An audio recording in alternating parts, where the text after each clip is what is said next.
Welcome. My name is Valdi Wiederpass. I'm a volunteer. I serve as chair of Susquehanna Group of Sierra Club. This is our general membership meeting, the last one until we take a break in the summer. And then we'll start back up in September again at typically the third Tuesday of the month. And tonight we're featuring a presentation on PFAS. What are they? What do they do? And how did they end up in my blood? And we're pleased to have Don Hughes, that's an expert, going to give us this presentation. These meetings are free and open to the public. You don't have to be a member of Sierra Club to attend, but we encourage membership as it helps us by providing funding for our activities and also lets us know your contact information so we can keep you updated on important matters and events. What's happening now is that we are near the end of the New York State legislative session, and we hope that people can help us try to push some legislation and actually get it to the floor for a vote in the Assembly, especially because they're still in session. The Senate went home already. And also, we're looking for volunteers. If you're willing to help take care of the pollinator garden at Confluence Park in Binghamton, you can contact us sending an email. There's an email address at our website. If you search for Susquehanna Group, Sierra Club, you'll find our website. Thank you to all who volunteered to help with the Move Out project, which collected over 33,000 pounds of items left behind by college students and made them available for people in need. That was a massive success. It added 50% more than what was collected last year. So it was a huge success, and everybody that was involved in it was happy to see that grow, and it was on Binghamton University's campus this year, and that probably helped with that. The June edition of the Susquehanna Sierra newsletter has now been posted to our website, and I encourage people to check that out. There are some great articles. One of them is on the Move Out project, and there's a field trip that was run at the end of May. Thank you to Mary Cronk and Scott Laufer for helping to organize that and to lead that field trip. Then there's also an article about PFAS levels in domestic water supplies that Scott Laufer wrote. So that's very, very relevant to what Don Hughes is going to be talking to us about in his presentation. And then there's another article about natural and healthy lawns. And then volunteer information on how to volunteer for the pollinator garden. And then also an article that I wrote on the trend based on the data for the last 18 years. It looks like New York State is going to be 7 decades behind its climate goals that they're supposed to reach in the year 2030 unless they speed up build out of renewable energy by a factor of 15. We need to move 15 times as fast. So if you can call our assembly, whoever is your assembly member, as well as the speaker, Carl Hasty, and encourage them to pass environmental related legislation, including the compromise on the New York Heat Act, as well as the moratorium on sewage sludge spreading, which would help prevent contamination of soil by PFAS, which is in sewage sludge. We would be thankful. Hey, Valdi, could I jump in? Yes. My brother called me and said that the 100-foot rule was done, so I think they passed it. I think the Assembly passed something.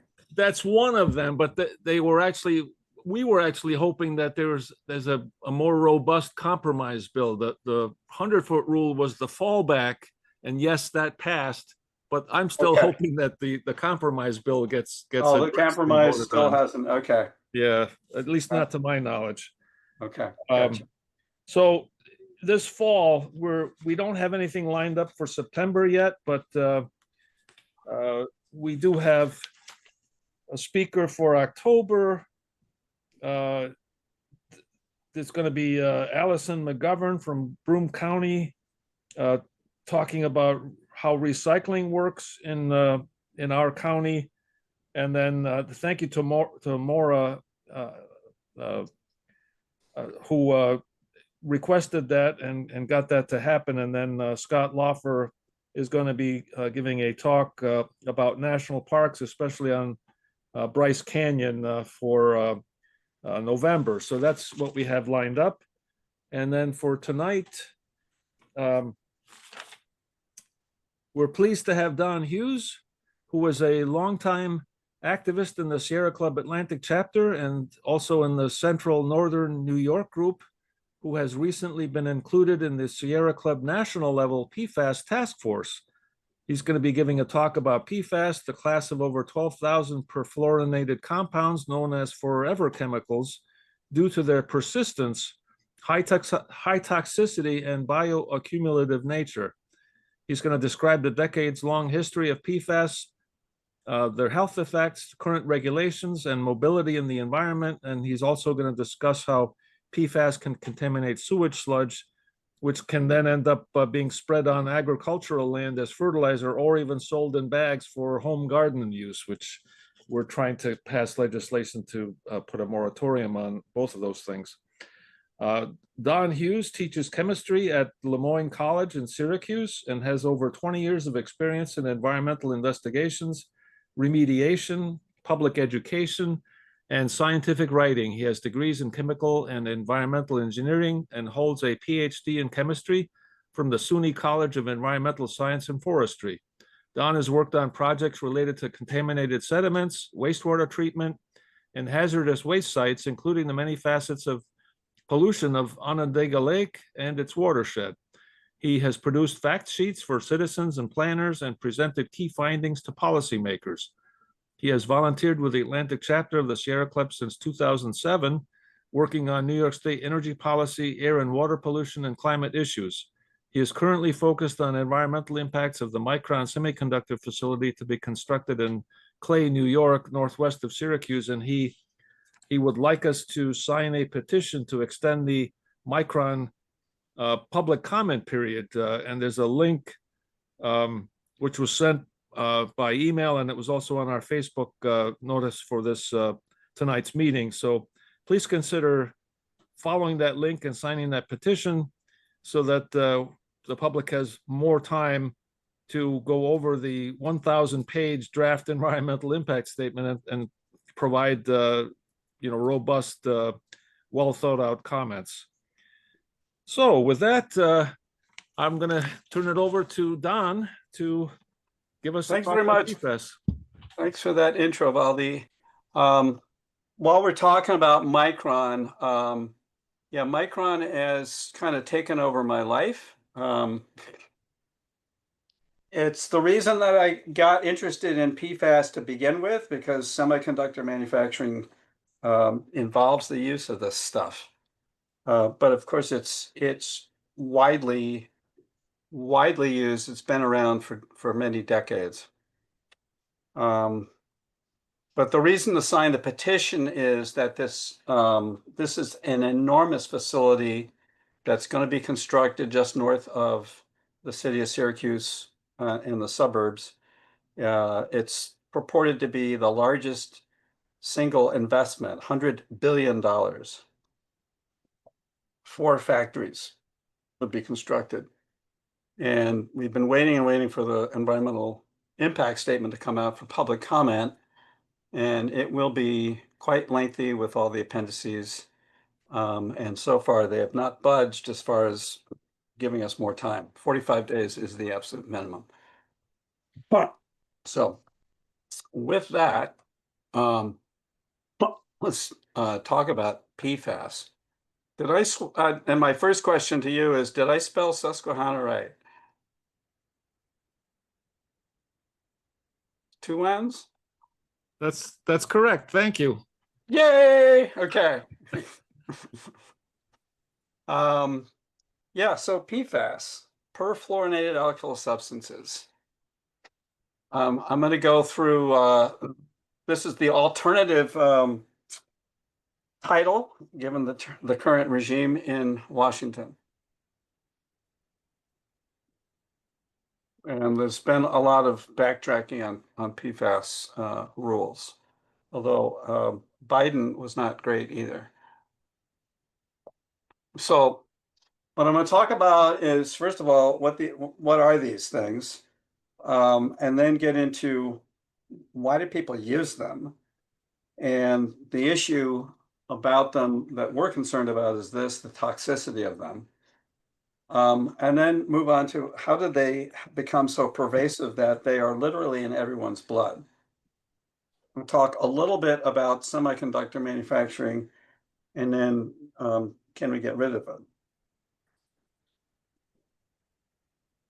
So this is the official definition: perfluoro and polyfluoroalkyl substances. And there's thousands of these things. And the key aspect of it chemically is they have some kind of chain. These are carbon atoms in here, and they've got fluorines attached to them. You remember, I'm going to give you a little tiny organic chemistry lesson, but these are two examples. This is trifluoroacetic acid on the left. It's one of the simplest PFAS compounds. It's pervasive throughout the environment from Antarctica to the equator. And this one on the right, perfluorooctane sulfonic acid, or PFAS. We use a lot of abbreviations because these things are, the names are so convoluted. This has been used in firefighting foams a lot. It is no longer used. It is extremely toxic. What? Sorry? So I talked to Fred this morning. Yeah. And he's getting complaints and they want to weed whack down. Can you mute yourself? Yeah. I said, all right. But the east side. Thank you. Okay. Moving on.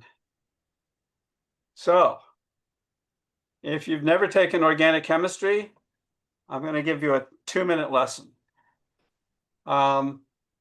So, hydrocarbons, the stuff that you find in coal and gasoline, is these combinations, as the name implies, of hydrogen and carbon.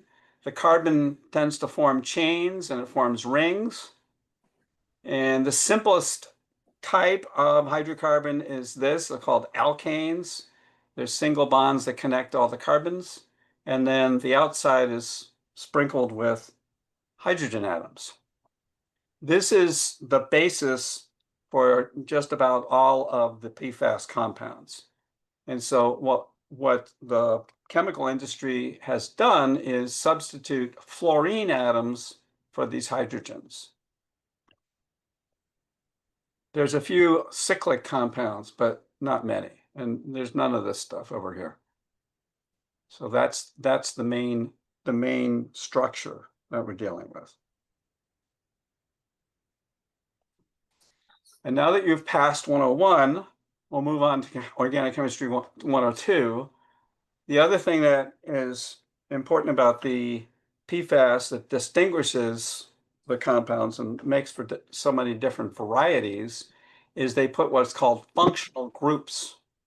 So functional groups are the endings of the compounds. So if you have OH, that's an alcohol.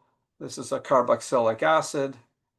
This is an ester, and so forth. There's these various things. What I've done is put these red boxes around the ones that are commonly used in the PFAS collection, especially this one, carboxylic acids and sulfonic acids. And they're very strong acids.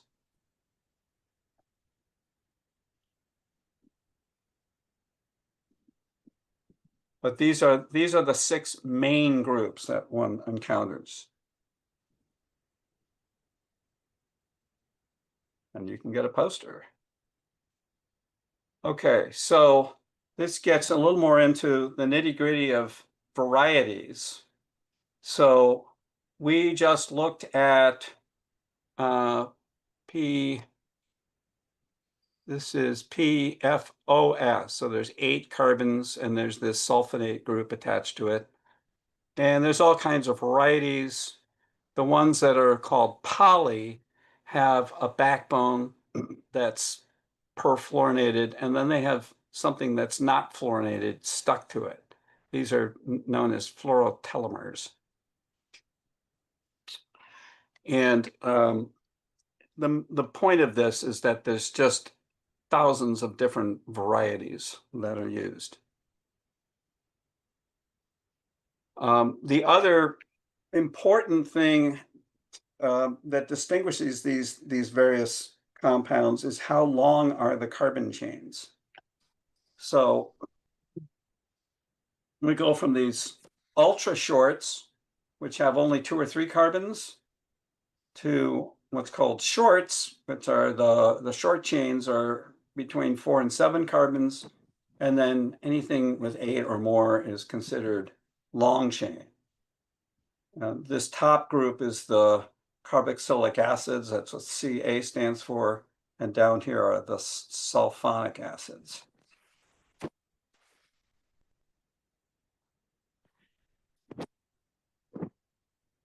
Oops.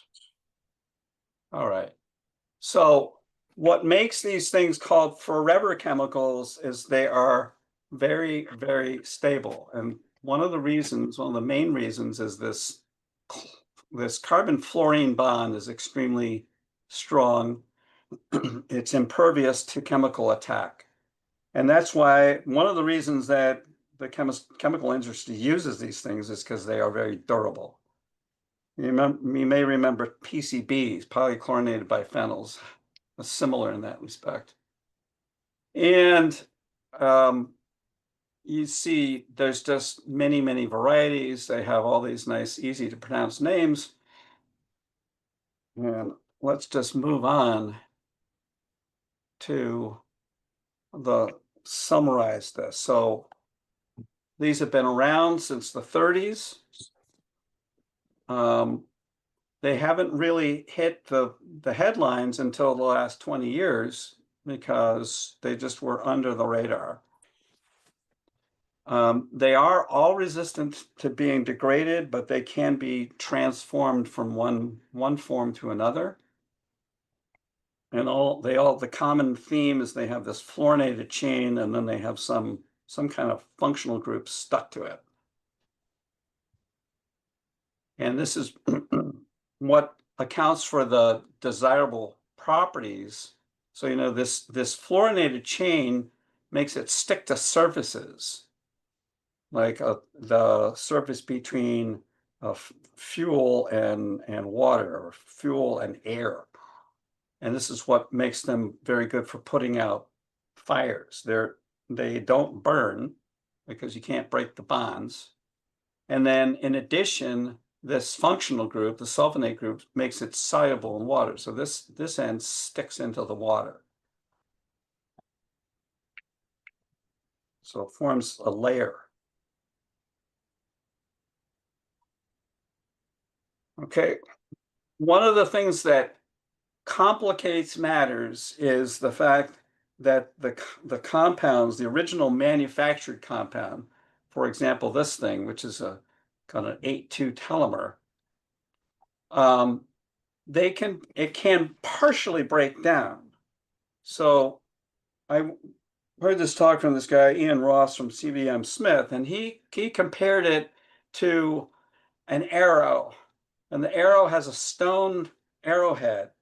That's the perfluorinated part of the molecule, and that never breaks down. It's very durable. And then there's the wooden shaft part of the molecule, and that will disintegrate. It will be degraded and rot away, so to speak, and you're left with this. So, for example, when these compounds get into wastewater and they go into a sewage treatment plant, this part gets chopped off by the bacteria, and you're left with this. And this is persistent and bio-accumulative and toxic.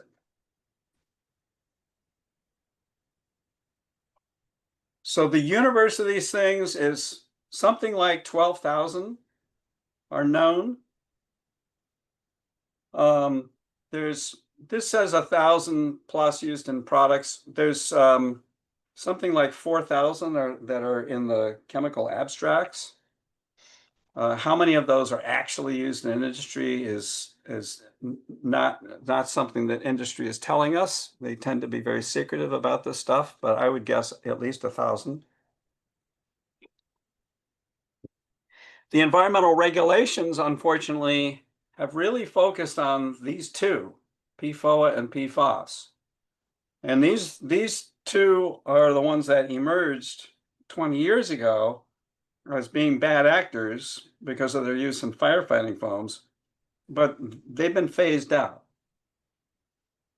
So one of the fundamental problems we're facing as environmental activists is that the regulators are still focused on these two, but there's all these other compounds out there which they're pretty much ignoring. Another technical problem that we face is how the heck do you analyze this stuff? How do you measure it? So there is this method that EPA came out with called 1633, and this method is capable of measuring a total of 40 PFAS, but obviously it misses a lot. And as I said before, these ones that are originally manufactured and put into use by industry can get transformed, and so you have additional compounds that get created. There are methods out there that researchers have come up with. One is TOPS, it's total oxidizable precursors, and then there's another one called total organic fluorine, and these will capture a whole slew of these compounds collectively. So the technology, the analytical technology does exist.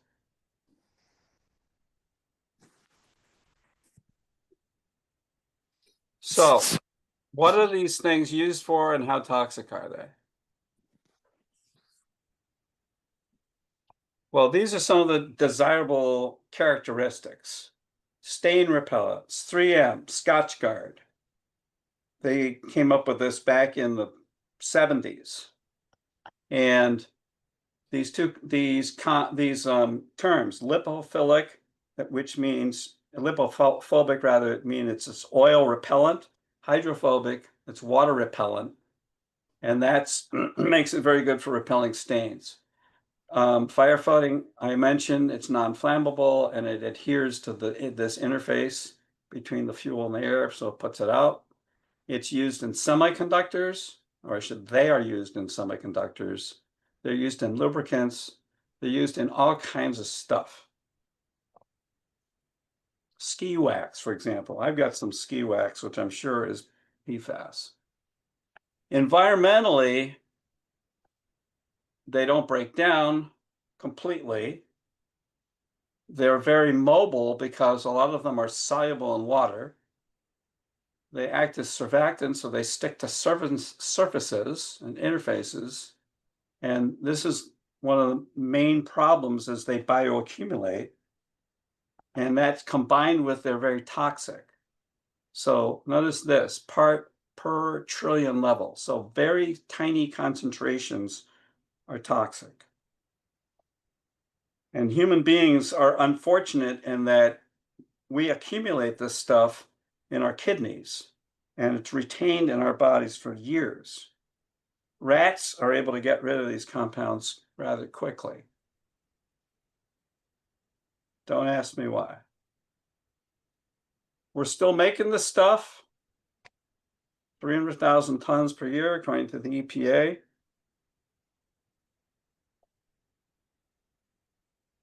But the number of companies that actually make PFAS is limited. There's a dozen here. In the US, we've got Chemours, that used to be DuPont, and 3M are the main actors in the United States. These other ones are European and Chinese companies. 3M is committed to phasing out PFAS. They've gotten in a lot of liability problems with PFAS. And Chemours, that's a spin-off of DuPont. DuPont ran into some problems with being sued. If you saw the movie Dark Waters, you know what I'm talking about. So health effects of PFAS. A lot of this information emerged from health studies that were done on people in West Virginia were exposed to the DuPont plant in Parkersburg. The things that are in bold, high certainty, less certain things are in the dashed lines, but various kinds of cancer, kidney, testicular cancer, go away, are certainly linked to PFAS. There's liver damage, thyroid disease, cholesterol, damage to the unborn child, tentative connection to breast cancer, and other problems related to pregnancy. Lots of ill effects and at low levels. And this is the movie Dark Waters. Excuse me. Came out, I don't know. Has anyone seen this movie here? Do you remember when it came out? Probably it was like 10 years ago, maybe. I'm thinking maybe even a little more, but I'm not Could sure. be. Yeah.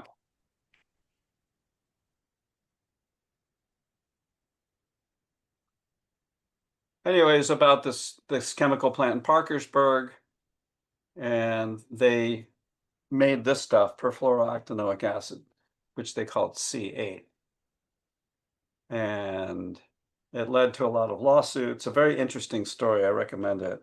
Mark Ruffalo is the lawyer, and I think Anne Hathaway is his wife. Is it Anne Hathaway? Could be. The settlement that eventually emerged from it was about $600 million. And this meant they got citizens in West Virginia to participate by paying them to come and donate their blood. And it took 7 years for the conclusions to emerge that indeed there were a lot of health risks related to this compound.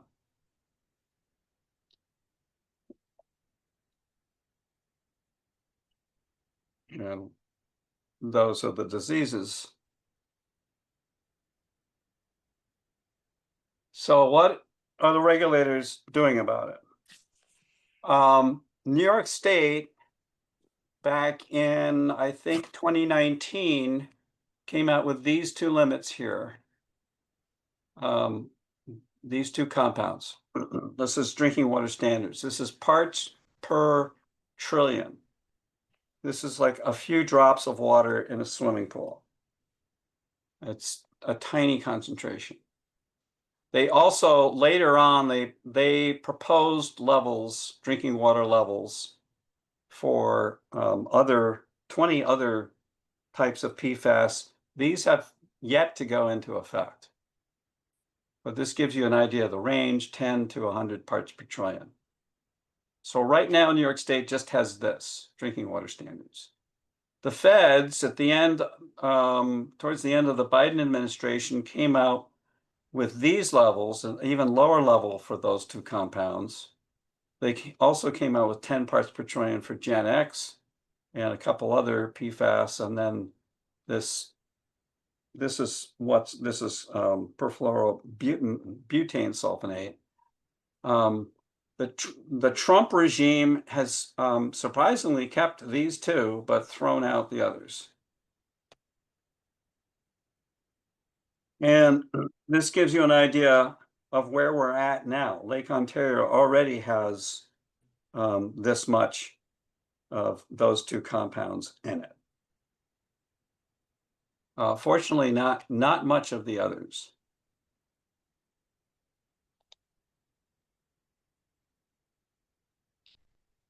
And that's just illustrating that that group has never has been phased out, put on indefinite hold.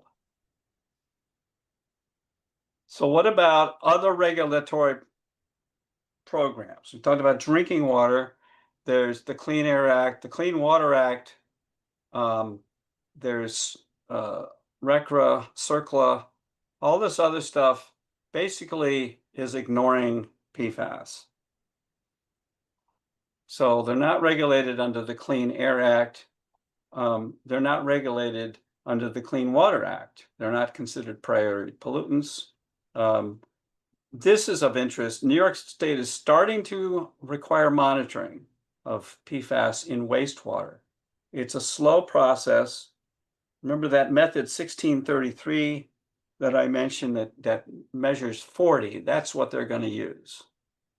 But they're not imposing discharge limits. They're not regulated at all in sludge.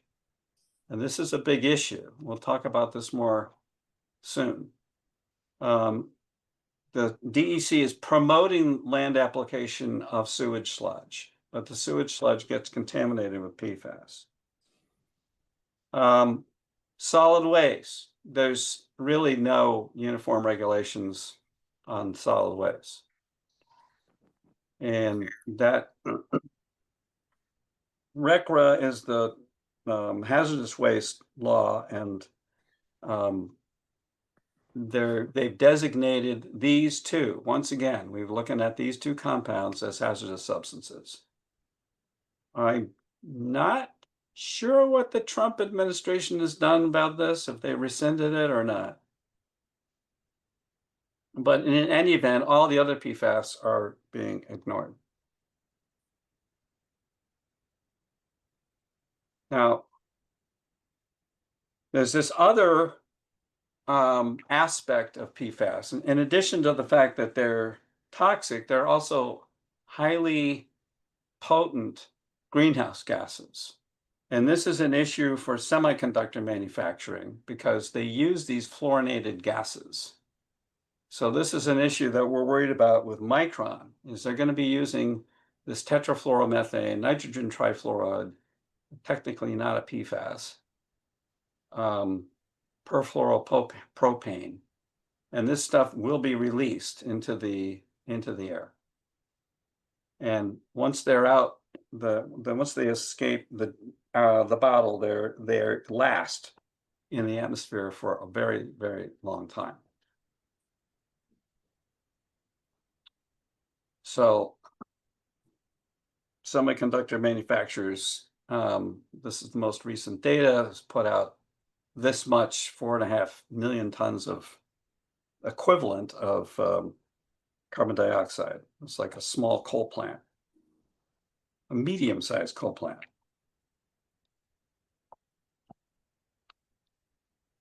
So how do PFAS end up in everybody's blood? And they literally are in everybody's blood. So the molecules can be dissolved in water. They can evaporate and become airborne as a vapor. And they have this high propensity to attach to particles. And particles are everywhere. They're in the air, they're in the water, they're in sediments. And then they accumulate in animals and in plants. Because the animals are what we're mainly concerned about, but they do also accumulate in plants. And they can get into groundwater. So here's occupational exposure.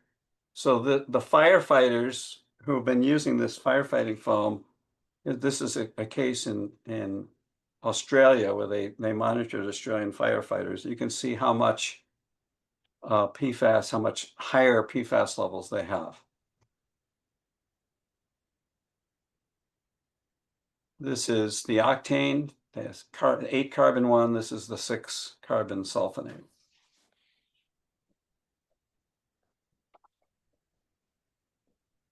You can go online. This is Environmental Working Group, and you can actually look up. Can you see this map? I think I have to reshare it. Or can you see the map? Yes. Yes, excellent. Okay. And you can zoom into all these things. And for example, we've got a military base here, which is this. And you can bring up the levels of contamination. This is in parts per trillion, and you can see it's highly contaminated. I think you need to reshare it.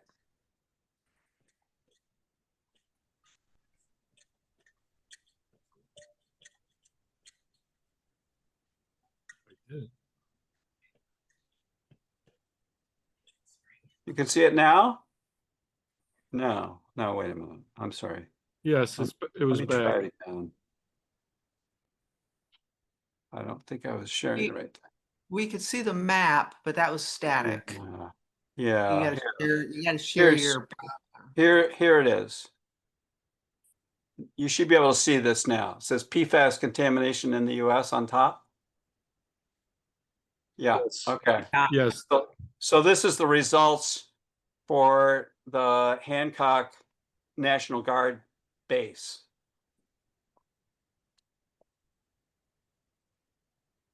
And you can see tens of thousands or even hundreds of thousands of parts per trillion. Remember the drinking water standard put up by EPA is 4, and for DEC it's 10. So it's clearly not drinkable.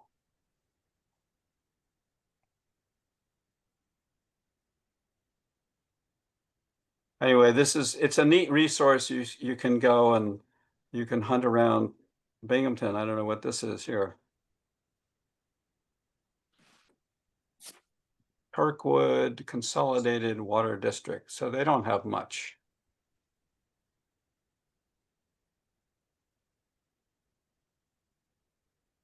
There's something right in Binghamton. City of Binghamton. So this is the drinking water in Binghamton. So those are the levels you're looking at.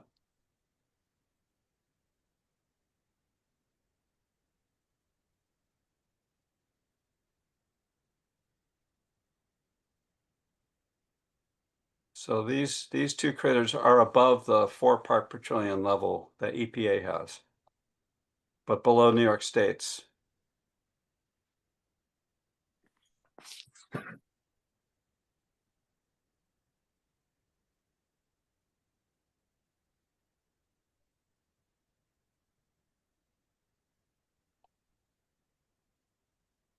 So that contamination is mainly from the AFFF. This is the aqueous, that stands for aqueous firefighting foam.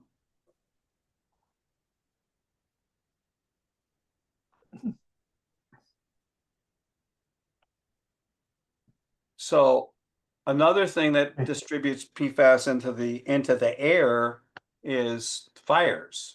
And some of it is you're using the firefighting foam, and so the PFAS gets emitted into the air. The other thing is industrial incineration. So if you got PFAS in your waste, in the solid waste, and you're using an incinerator, it's going to get released. Especially if you're looking at a municipal incinerator, which doesn't have that much that high a temperature. But even industrial incineration is not completely effective. And in addition, it produces hazardous combustion products. Is there a question? You can't see this? Nope. Oh, crap. No. I thought.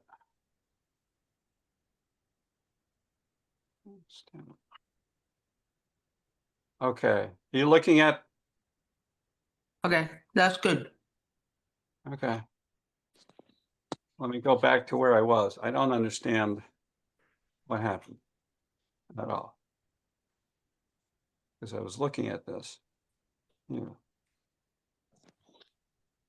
Okay.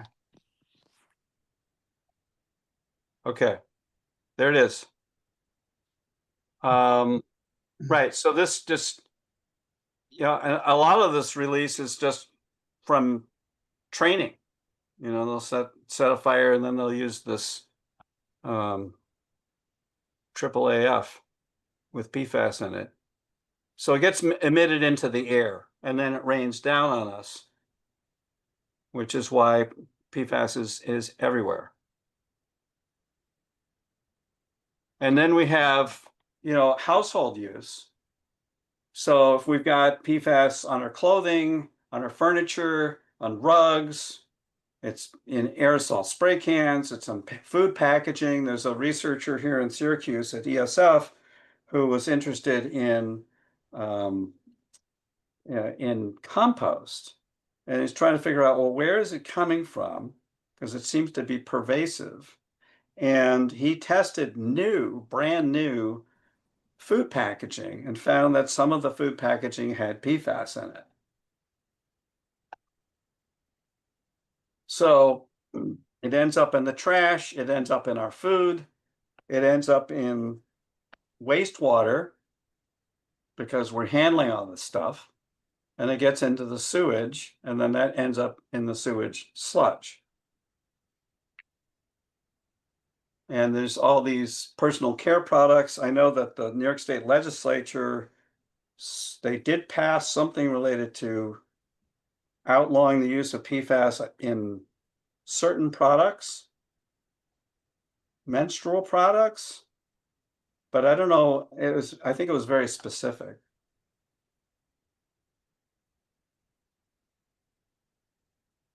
So there's a slow movement to get rid of this stuff from these products, but it seems to be rather slow. So there's this issue, which the Sierra Club Atlantic chapter has done some really excellent work on. Land application of sewage sludge. And the chapter put out a report in 2023 where they actually got some samples and they measured how much PFAS is in the sludge. And this gives you an idea of where does sewage sludge go. A good chunk of it, if you look across the country, it's about half of it is land applied. And then a good chunk is landfilled and some of it is incinerated. And the incineration no doubt mobilizes the PFAS and gets it out into the air. And DEC is promoting this because sewage sludge has a lot of nutrient value. So anyway, the chapter spent some money and did this analysis. They contracted with a lab and they found these levels of PFAS. This is the laundry list is over here on the right-hand side. Whoops. I gotta move this screen out of the way.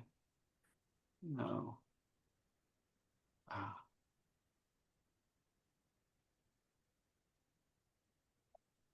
I can't zoom. There.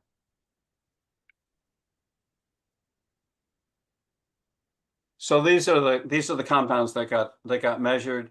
These are the two main actors that I've been just talking about, the PFOS and PFOA. And for some reason, Waterville, which is a not very big town that I go to fairly often to do music at a nursing home. For some reason, their sludge is more contaminated than the others. Just for some perspective, the EPA did a study, they did a risk assessment, and they ran some scenarios of how bad would 1 part per billion. So here's the scale here. 1 part per billion is way down here. How bad would that be if you had kind of a worst case scenario where you had a small family farm and they were sourcing their vegetables and their dairy products from a farm that had 1 part per billion of sewage sludge applied to it, and they concluded that it was unacceptable to have that level, 1 part per billion. And that's for these compounds, PFOS and PFOA, not looking at the others.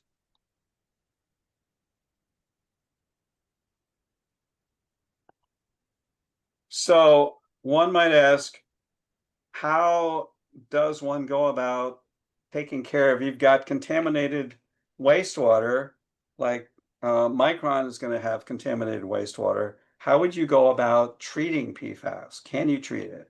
Well, it is possible.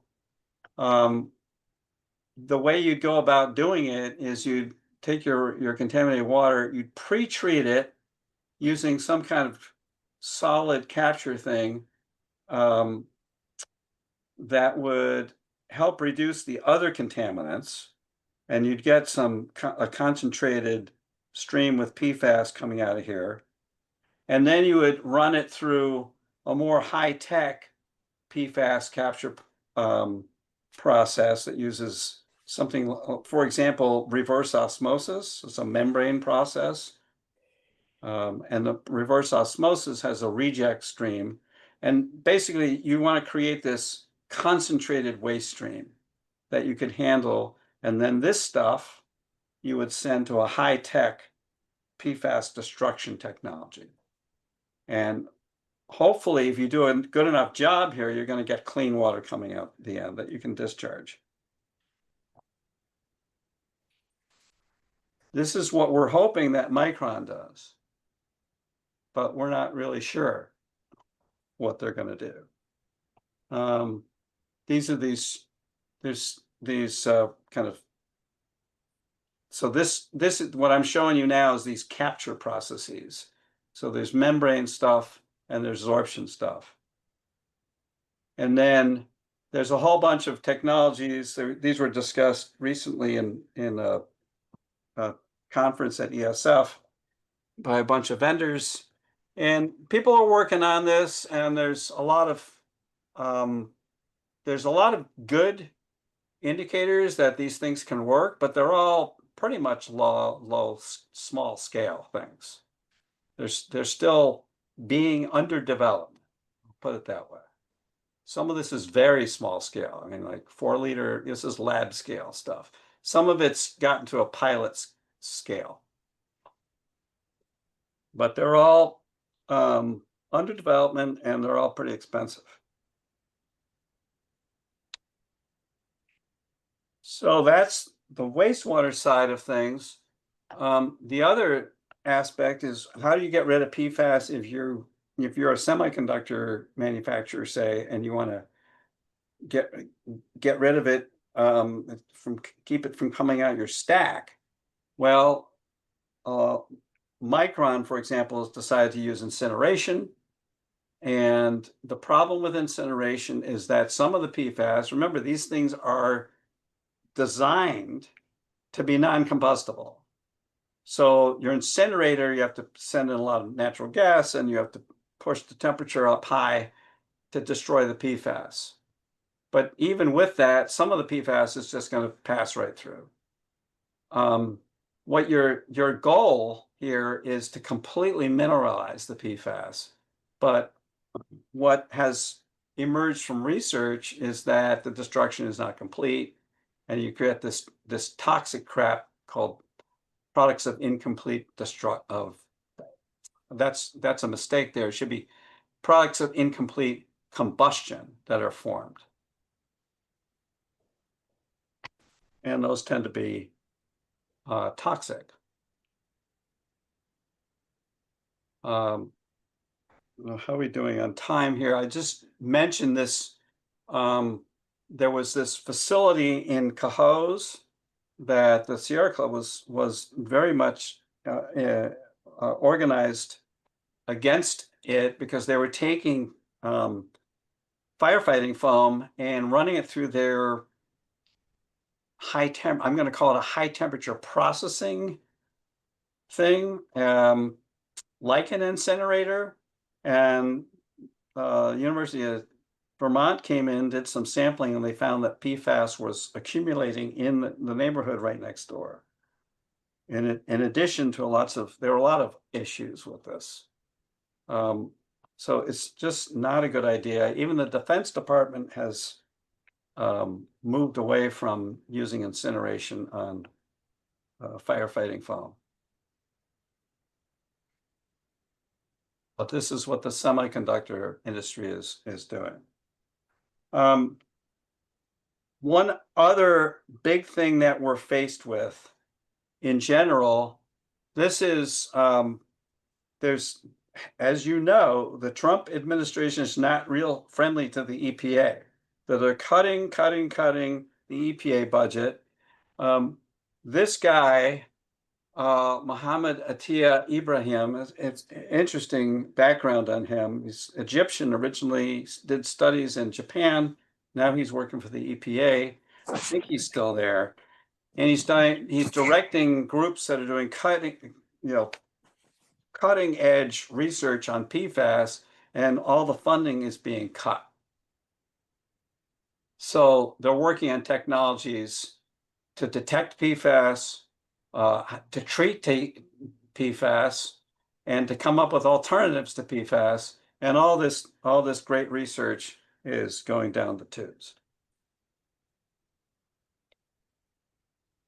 So that's another aspect of the problem. We've known that PFAS have been a problem for a long time. This statement, which came out 10 years ago in Madrid, is scientists telling the governments that to phase out PFAS, and we're still fighting this fight now.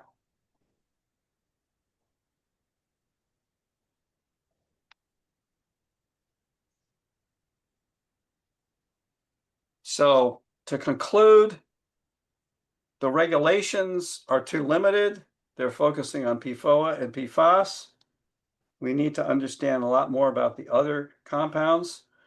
The environmental laws are they're just completely inadequate in terms of dealing with PFAS. And we need to reduce our use of PFAS in all these products. Get them out of our clothes, get them out of our rugs, get them out of our toothpaste.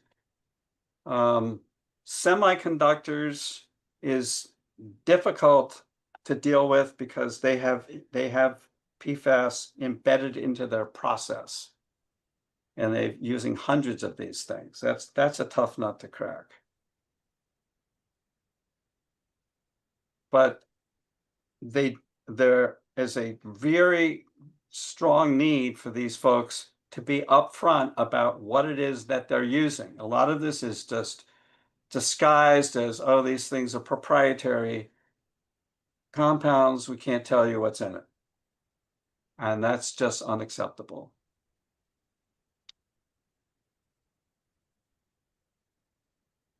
And then finally, we've got to be able to monitor not for 2 compounds, not for 40 compounds. We have to look at the whole gamut of these things. And I think that's my last slide. The rest of this stuff is about Micron. I won't get into that unless you are interested in talking about Micron. So I'll stop there for questions. Thank you, Don. That's it's worse than I thought. I mean, I'm sorry to be the bearer of bad news. but that's you're right in bringing this to people's attention. And the tragedy is that with that movie that Mark Ruffalo starred in, you would think that the government would pay attention and do something about this. And it's been a long time since that movie came out, and they've Yeah, known about this for many years, and it's just another situation similar to the climate change problem where these people are well aware of the problem, but are reluctant to do anything, and it makes you wonder, why is that? yeah. I'd say it's capitalism at its worst. You know, it's simply there's money to be made here by selling and using these compounds. What more can I say? I have a question. Yeah. Hi, that was fantastic presentation. I put a link in the chat there to Veritasium's video about this, and it's really fascinating. But one of the things that they brought up was that some of the PFAS, like the stuff that's on your Teflon pan, is Mhm. much less of a hazard than the stuff it took to make it. Yes, I totally agree with that. Yeah. So the Teflon itself, the polymers it's very inert. I mean, that's the desirable properties of the polymer, right? We use it in, I use Teflon stir bars in the lab because they're resistant to acids and bases and basically everything. And they're not toxic as Teflon. I think there's two issues with the Teflon. One is that it can degrade and form microplastics. So microplastics are an issue, these tiny particles. So they're a physical affront to the body. The other issue is that when you heat this stuff up, it can degrade and form toxic degradation products. And I would love to know more about that. I don't know. I'm sure people have done research on this about, how much hazard is there with using the cookware? How much does the Teflon break down? I can't tell you that. I mean, my gut feeling is it shouldn't break down much because it's Teflon. It's very stable. Yeah, you probably have to heat it to a lot higher temperature than what you normally do to cook Yeah, to break it down. yeah, I would agree. Hey, Don, I have a question. You said that all the other compounds in the PFAS family, other than PFOA and PFOS, are not getting any attention. So does that mean that the EPA doesn't even have any standards for them? Well, essentially, yeah. So there's no discharge standards for PFAS. So if you're a manufacturer, what EPA does is very awkward what they do, but they define industrial categories, steel making, concrete, semiconductors, and then they come up with what they consider best available technology. But they haven't come up with any kind of restrictions on PFAS for anybody. And they're not going to. I mean, they've said this, they're not going to. Well, we're thinking about it. They've just kicked that ball down the road. They're So running to me, the best answer is, well, let's impose restrictions via state action and have the state regulators go to put restrictions on what's coming out of the pipe, what's coming out of the industrial pipe, what's coming out of the industrial stack, what's coming out of the sewage treatment plants, what's going into the sewage treatment plants. That's one approach that pushes back, right, against the PFAS. And the other thing is to just stop using the damn things. right? We're making incremental progress rather, in New York State in eliminating PFAS from menstrual products and PFAS from firefighting foam, and these individual things that really should come out with an outright ban on all of it. And to be reasonable, I would exclude certain applications where you really can't come up with a substitute, like the semiconductor manufacturing. It's going to take years to figure out how to come up with some other way to do their manufacturing process without PFAS. It's unfortunate that they developed it with PFAS, but that's where we're at. So for them, you say, okay, you got to control it and a pipe. But I don't think we really need to have, PFAS in our sunscreen, for example, or PFAS sprayed on our clothing. Or in food packaging, for heaven's sake. Packaging. Yeah, I mean, it's insane. Yeah, basically because the chemical industry has deep pockets and they lobby and they donate to campaigns, and they've got the American Chemical Society and other organizations that help do this. Yeah. The government has been reluctant to do much of anything. And now, to add insult to injury, as you mentioned, the current administration is cutting back research that could come up with answers on how to prevent this,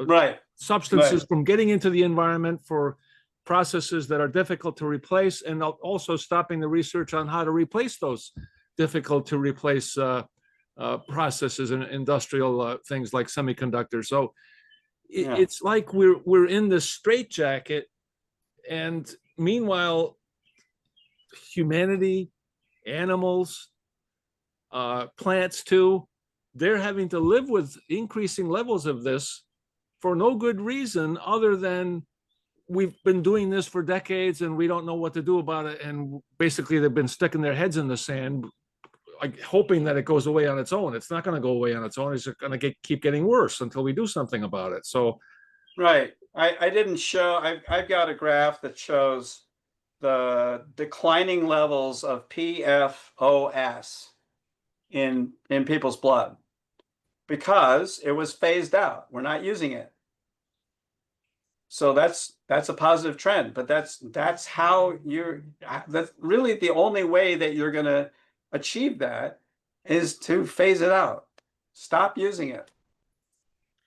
yeah, and unfortunately, even with this moratorium that we're trying to get passed in New York State, people have been calling in from certain communities that make money by allowing this stuff to be spread, and that some of these wastewater treatment plant operators are afraid too, because it's going to cost them money to put in treatment systems to capture this stuff from their waste stream. And then what do they do with the sewage sludge if it can't be spread on farms or in home gardens? But oh yeah, I mean, they have a very legitimate worry that this is going to cost them money, because it will cost them money, So we need to, what do you do? we need to have the government, state level and or federal government, put in a fee for manufacturers that make this stuff. That's the only answer, in the short term, and then use some of that to fund research to help improve this situation. I don't know how else you can do this. Yeah. I'm not a fan of spreading sewage sludge on land, period. Because it's not just the PFAS. There's just all kinds of stuff in sewage sludge. There's pharmaceuticals.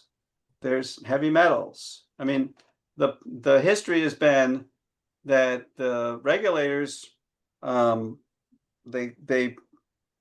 proposed spreading sewage sludge, decades ago. This is back in the 80s. I talked about this stuff when I was at Cornell working on a master's degree. metals were it. That was what you did. You said the approach was, okay, if we can limit the metals, we're good. But it ignored all the organics. PCBs could end up in your sludge. Pharmaceutical products could end up in your sludge. There's all kinds of stuff. And it's not good. Yeah, and unfortunately, most of the public is totally oblivious to this, and the folks in the know have very limited power, and the ability to reach the public is not easy, as you and the other people on this call know. Even with the climate change problem, people have been screaming about that for decades, and it's so hard to break through. The public opinion is turning in our favor, but the politicians haven't caught up to that yet. So, I don't know how you can get people to pay attention to the PFAS and PFOS problem, because that's even more difficult to grasp. Some legislators they've certainly caught up to the issue. Anna Callis, for example, in Ithaca, I mean, she's pushing. Had a long talk with her. She's pushing to get this moratorium on sewage sludge spreading.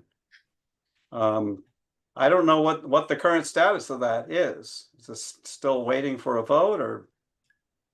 The answer was that the staff person that talked to me when I called this afternoon to Speaker Hasty's office, she was optimistic. She said it's on the calendar. So she said it's probably at least going to come for a vote. So then we have to hope that enough people have the courage to actually vote for a moratorium, which is like the bare minimum. You're supposed to be representing the interests of the public. And one of the primary directives of that is to protect people's health and safety. Mm-hmm. Is the legislature, are they still meeting tonight? Are they going into tomorrow? I thought today was the last day. I don't know. I know today they were at least meeting today, but I don't know if they're going to go tomorrow too, or whether they're going to extend the session. I also asked for people to extend the session, or to urge Speaker Hasty to extend the session, because there's so many things that end up being left undone. Right. There's the packaging reduction bill as well. Yeah. There's a PFAS disclosure bill. Yeah, I'm sure there's others.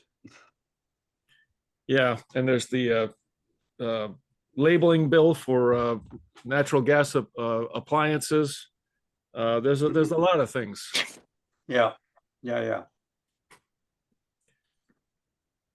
Yeah. So, boy, I mean, wow. Thank you, Don.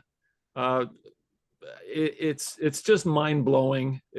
And like I said, it's so much worse, and it's so pervasive. And those levels that you showed, that chart where they did the testing of what's being spread, that was parts per billion. I don't know if people in the audience caught that. It's not even parts per trillion, it's parts per billion. And the level that is acceptable for water is in the low parts per trillion, single digit parts per trillion.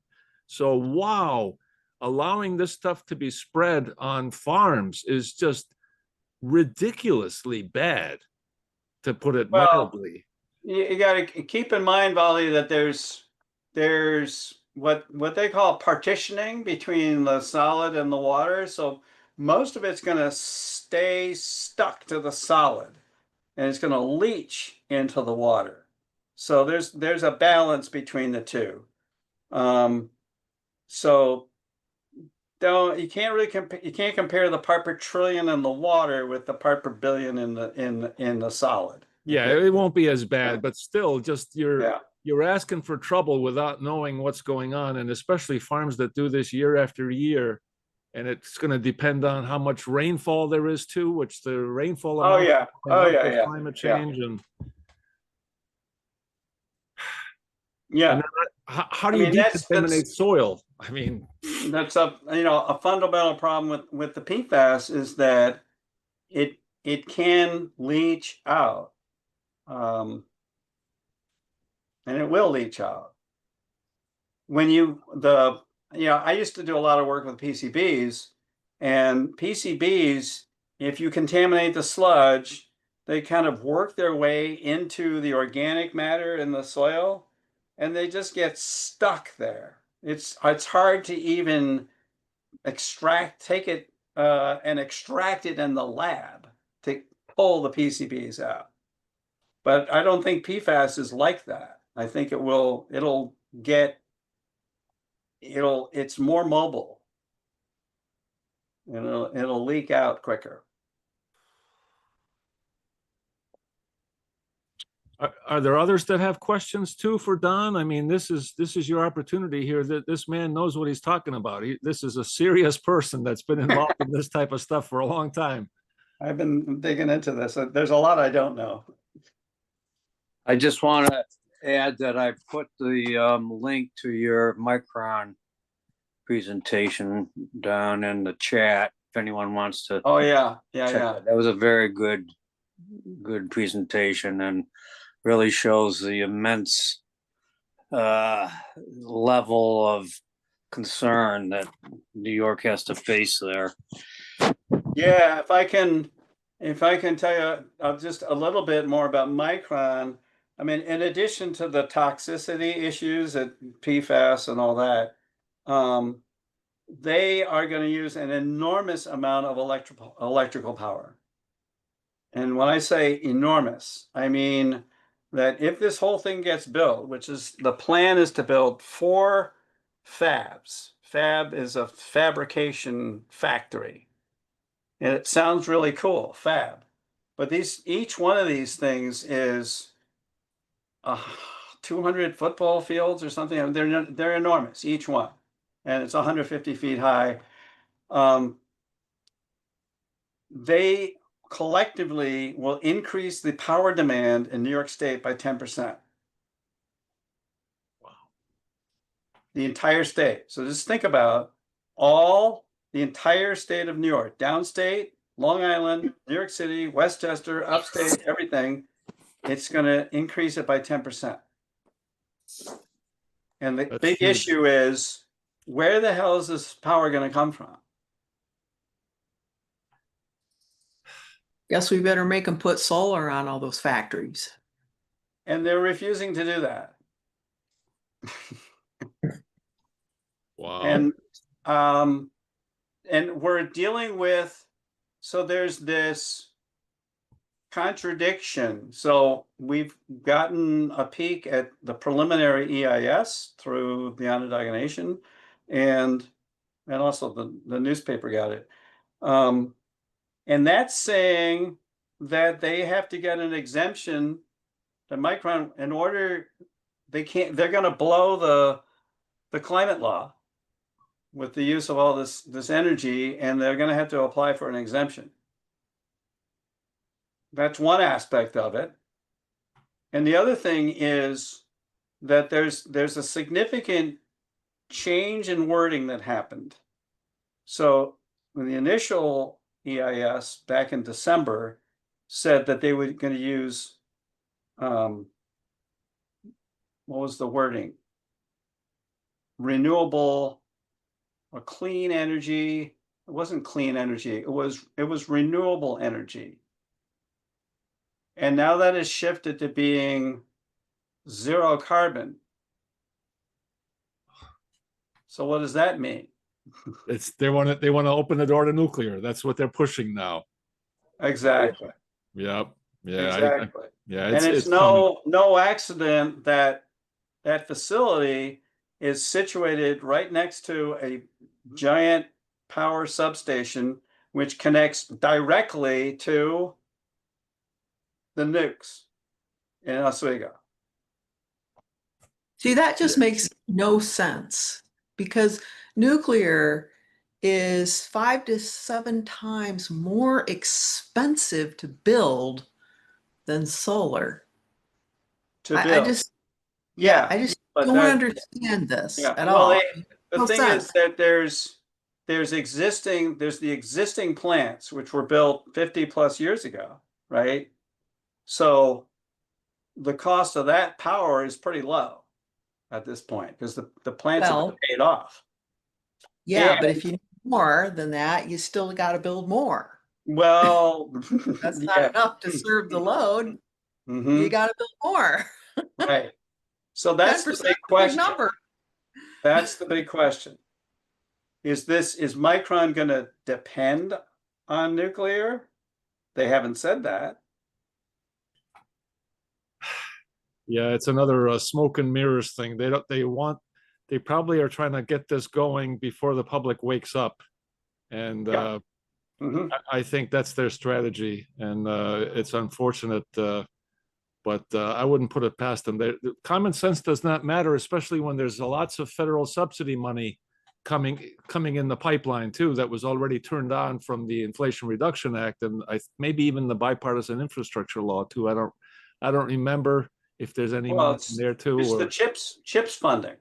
well, CHIPS and Science Act is helping Yeah. to fund building the factory itself. I don't know if that's helping to subsidize nuclear power, but there's Oh, no. billions of dollars available for subsidizing nuclear power, and the Nuclear Regulatory Commission was already having difficulty understanding all the various new small modular reactor technologies, and they were even concerned about the safety.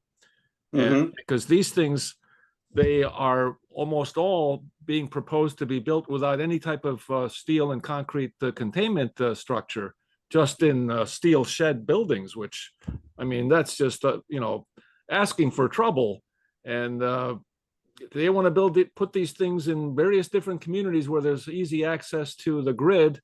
A lot of places where there's shut down coal-fired power plants, that's a prime spot to put these things in. Communities, once they finally wake up that there's a truck on the way with a small modular reactor that's oversized trailer being pulled, Mhm.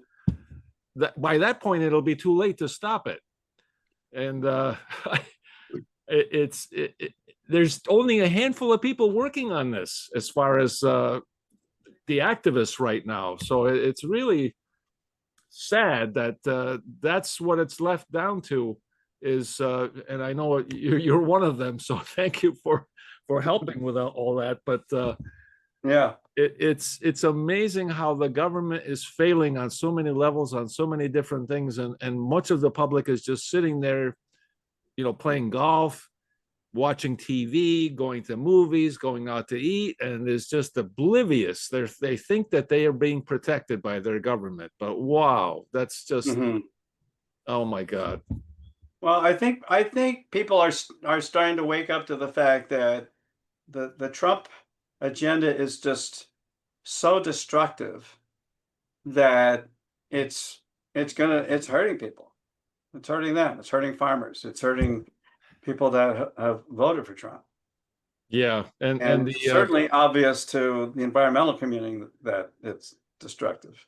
this past weekend's rallies across the nation, over 2,000 of them, with millions of people attending. So that gives some hope that Yeah. people are waking up, and also the poll numbers keep getting worse for the Trump administration. So there is some hope, but when there's money that's already turned on, boy, that's going to be tough to fight. So we've got a tough battle ahead. Yeah. Oh, yeah, yeah. That's for sure.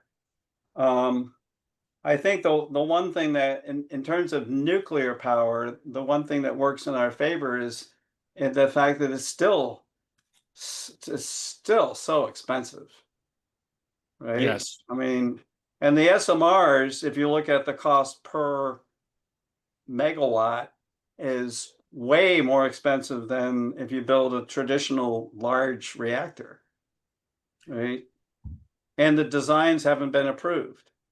Right. And it's a ridiculous thing to even go down that path, but unfortunately, the momentum is still, from the government side, is still pushing that. Practically speaking, Gay is correct, and you are correct that it's expensive, it's too slow to build, it's too toxic, it's too risky, and nobody's answered the question of how you protect the nuclear waste for 100 to 200,000 years, and what's the cost of that. They never consider what those costs are going to be. So yeah, or the carbon footprint of it. Yeah, they ignore that too. They pretend like there isn't any footprint. That's just not true either. Right. Yeah, there's many aspects are just lies. Yeah, and we're already subsidizing even the existing reactors. Plus, there's the Price-Anderson Act, which I wasn't even aware of until I got involved with the anti-nuclear, anti-new nuclear movement in New York, which basically absolves the companies involved in nuclear power from any liability in terms of a large disaster that might happen, which I think was passed in the 60s, that basically allowed most of the existing reactors to be built in the United States, because otherwise the insurance companies were going to say, no, we can't Right. estimate what the cost might be. And what we think is the potential cost, it could be many, many billions of dollars of, even from a small, low scale nuclear reactor mishap, such as 3 Mile Island. And there are other mishaps that were close calls that the general public doesn't even know about. Oh, yeah. Did you ever read We Almost Lost Detroit? I saw that when I was researching this, and I just like shook my head. I just thought, wow. I read the book. I read Oh, the yeah? book, and it Wow. is just mind-blowing. I read the book. They tried to have it was supposed to be a what do you call it? A reactor, a breeder reactor. A relatively new technology. And man, did they mess things up. Oh God. Yeah. Yeah. There's a lot of messes that people still don't talk about much, mostly from the military, nuclear messes that have Oh my cost gosh, yeah. Mhm. literally like for I don't know, a couple of decades, the Department of Energy spent half of their budget cleaning up some of these messes. They're still not all cleaned up. I mean, so it's cost Oh. like billions and billions of dollars. Look at Rocky Flats. Look at Hanford. Look Yeah, at incredibly bad. Hanford is just jaw-dropping. Yeah. I still remember reading an article about Hanford. I mean, this is probably 25 years ago. And they were talking about, well, 12 billion, 25 billion, maybe 50 billion, because we got these, and it went into some depth about, well, there's these tanks. There's like 15 or 20 tanks along the river, and they have high-level radioactive yuck in it. And then there's this complex over here, and then there's this over here. It's like, it's just mind-boggling how much crap is there. And what are you going to do with that? You can't you can't undo radioactivity. Yeah, does anybody have any other questions for Don related to PFAS or anything, any comments they want to make? At least thank him for enlightening us, even though it's going to give us nightmares for. Yeah, well, I want to encourage everybody, and I'll put it in you have the link. It's Sustain CNY. I'll write it in the chat.org. And I would ask, if you haven't signed the petition, please do. And you can write comments also. And we're going to have a press conference next week to hand the petitions in, because the EIS is scheduled to come out next Wednesday. Yeah, a week from tomorrow. Okay. Very good. Thank you, Yeah. Don, for all your work and for this excellent presentation. You taught us a lot, and it's stuff we need to know. And we will make this recording available so that people can, watch it in the future, people that maybe missed the chance or forgot about this meeting. And also, if you could please send us a copy of your presentation slides, we'll make Sure. that available as well. Yeah. And I truly thank you for all your hard work and all your efforts. And that's we don't thank each other enough. The people that I agree. I want to thank you, Valdi, for your presence at the nuclear Prevent Nuclear New York meetings, and just keep reminding us of climate crisis. And yeah, it's so important to do this work. Thanks for giving us your time, Don. Yeah. Yeah, thank you. That's And I fascinating. want to point out, I put in the very beginning of the chat, there's a PFAS free New York website, which has all kinds of great information on it. So people are working on this. Very good. And my wife just had a question. Are companies trying to advertise their consumer related products that don't have PFAS or related compounds in them? Is that at least starting to happen? Yeah, I've seen it. Yeah, I've seen PFAS free. Okay, good. On what was it? Cookware, I think. Cookware, yes. Yeah, you're right. I have noticed that, but that might be the only thing I've noticed it on. And unfortunately, things like toothpaste and dental floss, like yeah. they don't And, disclose it. to be quite honest, I don't know. I think part of the problem is, if something is made out of Teflon, does that have to be labeled as PFAS? Because that is technically PFAS, Teflon. Oh, So if you're making the thing out of Teflon, would you say that's PFAS?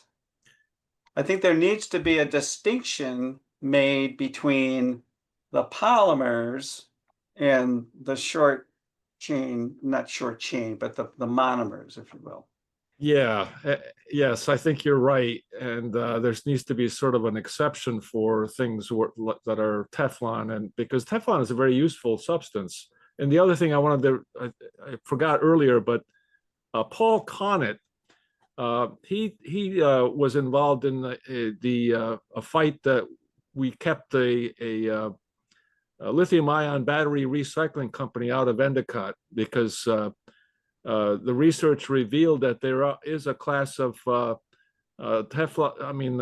PFAS related compounds that are in the batteries, and it's in like 90-something% of them, and the company could not come up with a way to identify and exclude those, or find a way to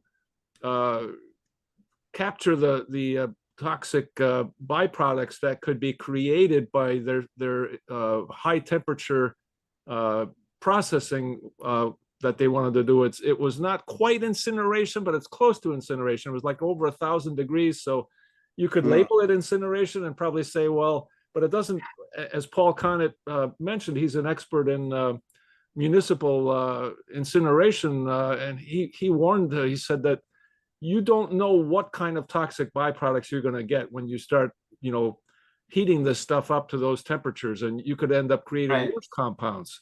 And we verified that when we talked to a dean of a college. I'm not going to mention what college right now, but that person was nice to speak to us, and that person confirmed that as well. So yeah. Yeah, you form what they call free radicals that recombine in the hot atmosphere of the flame, and then you create a whole hodgepodge of stuff. Yeah.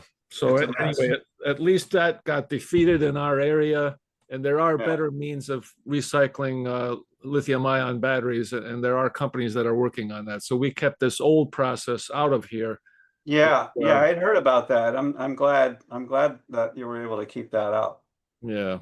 But it was a fight. A lot of these things are a big fight, and the thing is that initially you don't know. It's like the company is promising the moon. They say it's safe. We've been doing it for decades in South Korea, and we understand this. And me with my background, I tend to believe somebody when they have some data and they provide some test results, and it's like, well, when you start actually thinking about it, somebody needs to do the research to see what's in there. And Paul Connett and another chemist did a lot of digging, and they came up with the answer that no, this is really not a good idea. So I'm glad that they did that work and persisted in their efforts. And I changed my position, actually, and we came out with a position paper why we should oppose it. And we joined in signing the document opposing this, and then the DEC changed its mind too, based on calls and contacts we made with the Region 7 office. And so I'm glad that the DEC listened to us, but that's not always the case. So yeah, that's good to know. I would like to get to talk to you more about that, because if the DEC Region 7 is opposed to incineration of PFAS at this battery facility, then they should be opposed to it at Micron. yes, you've got precedent. That's right. I don't know if the same people are still there or not, but they should be able to look at their own documentation and review that. And yeah, you're exactly right. Yeah. Yeah. If you can share some of those documents with me, I'd appreciate it. All right, I'll see if I can dig up some old emails. There might still be a website too. No Burn Broom is the website that was created. That Paul Connett and the chemist, which I can't remember, the other chemist that I can't remember the name of, were putting together. But I'll try to find that information and send it to you in an email. Okay, great. I wonder if it was it Reggie? The name? Reggie, what was his last name? Reggie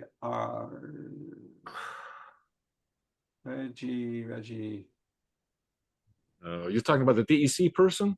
DEC, yeah. I think he's retired now, but I can't remember the name either right now. It doesn't sound familiar. I think it was somebody else, but because Reggie was wonderful. He was one of the best people I worked with at DEC Region 7. Good. Yeah. All right. Well, thank you very much, Don. Anyway, I gotta take a shower now. Okay. Okay. All right. And thank you everybody else that joined in, and this was great. Have a good night. Yeah. Okay. Thanks everybody.